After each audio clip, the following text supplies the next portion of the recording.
Сәлематсыздар ма, достар? Бүгін біз алғашқы жобамызды жасауды үйренеміз.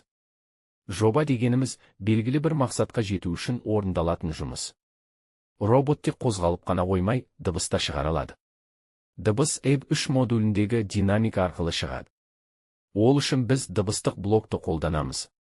Дыбыстық блокта бірнеше мүмкіндіктер бар.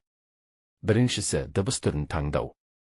Екіншісі дыбыс деңгейін және ойнату тәсілін орнату. Үшіншісі қажетті дыбыс файлын таңдау. Енді роботқа пілдің дыбысын шығаруды үйретейік. Алдымен старт блогына дыбыс блогын қосамыз. Содан кейін жануарлар тізімінен піл дыбысын таңдаймыз. Бағдарламаны іске қосамыз. Міне, роботымыз дыбыс шығара бастады. Қалай ойлайсыңдар, робот домбыра немесе қобыз сияқты музыкалық аспапта ойнай ала ма? Ойланып көріңдер. Сау болыңыздар.